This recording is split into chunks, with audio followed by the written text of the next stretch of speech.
কোটি টাকার সম্পত্তির লোভে বড় ভাই ছোট ভাইকে মেরে ফেলার চেষ্টা এবং বিবাহ না দিয়ে তার সম্পত্তি হাতানোর চেষ্টা বড় ভাইয়ের অভিযোগ গ্রামবাসীদের।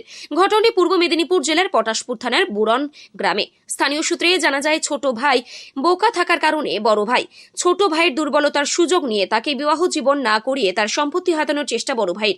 এই বিষয়ে গ্রামবাসীরা বড় ভাইকে প্রশ্ন করলে বড় ভাই গ্রামবাসীদের কয়েকজনের নামে মিথ্যা মামলায় থানায় অভিযোগ দায়ের করে। এই ঘটনা দীর্ঘ কয়েক বছর কেটে গেলেও এখনো রেশ কাটেনি গ্রামবাসীদের। এদিন গ্রামবাসীরা একত্রিত হয়ে ছোট ভাইকে বিবাহ করার জন্য পাত্রী খুঁজে এনে গ্রামবাসীরা ছোট ভাই উমা শঙ্কর চন্দ্রকে বিবাহ বন্ধনে আবদ্ধ হন। বাজনা বাজিয়ে বিয়ে করল গ্রামবাসীরা।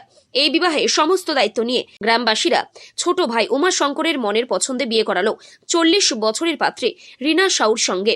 বাড়ি পটাশপুর থানার ভৈরবদাড়ি এলাকায়। এই বিষয়ে গ্রামবাসীরা জানিয়েছেন, এই বিবাহ আমরা থেকে বুরন 12 বাটিয়া চণ্ডী মায়ের মন্দিরে বিয়ে করালাম। এরা যাতে সারা জীবন সুখে থাকে, সমস্ত দেখভাল আমরা গ্রামবাসীরা মিলে দেখভাল করব, এমনটাই জানান গ্রামবাসীরা। এই বিয়েতে পাত্র পাত্রী জানিয়েছেন, আমরা স্বেচ্ছায় বিয়ে করেছি, দুজন সারা জীবন একই বন্ধনে আবদ্ধ থাকব, এটাই প্রতিজ্ঞা নিয়ে আমরা সারা জীবন যাপন করব।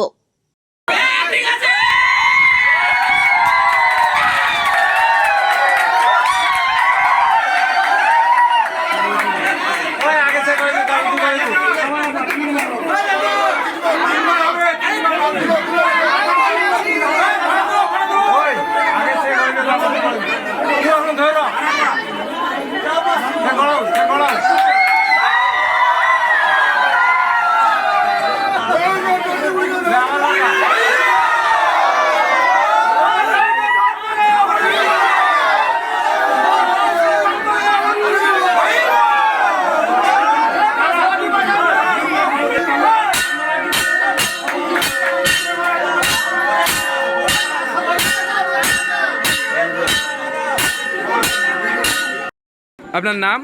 শিবশঙ্কর ত্রিপাঠী, গ্রাম বুড়ন। আজকে এই চণ্ডী মায়ের মন্দিরে দুজনের হাত 4 হাত এক করলেন, কি বলবেন? বলার কিছু নয়, এটা স্বর্গীয় জীবনচন্দ্রের 2 ছেলে। 1.5 বছর পূর্বে এই ছোট ছেলে 42 বছর প্রায় বয়স, একে এর 2 কোটি টাকার প্রায় সম্পত্তি করায়ত্ত করার জন্য একে বিয়ে করায়নি। দেশবাসীর কাছে আপত্তি করেছিল। দেশবাসীর 12-13 জনের নামে বিভিন্ন কেস করেছে ওর বড় ভাই সহ, বৌদি, পুত্র, ভাইপো। তাই আজকে দেশবাসী সহ প্রশাসন আমাদের পাশাপাশি 5-7 মৌজার লোক চেয়েছিলাম ওরা সুস্থ জীবন ভাবে ওর বিয়ে হোক, সংসার জীবনে প্রতিষ্ঠিত হোক। এটা আজকে আমরা মায়ের মন্দির দাঁড়িয়ে সমস্ত মানুষের কাছে এই শপথটুকু গ্রহণ করেছিলাম, তার সম্পূর্ণ করলাম। আশা করি তাদের দাম্পত্য জীবন সুখী হোক, এই কামনা। তাদের দুঃখ কষ্টের জীবনে আপনারা পাশে দাঁড়াবেন কোনো বিপদে হলে? সবসময় থাকবে।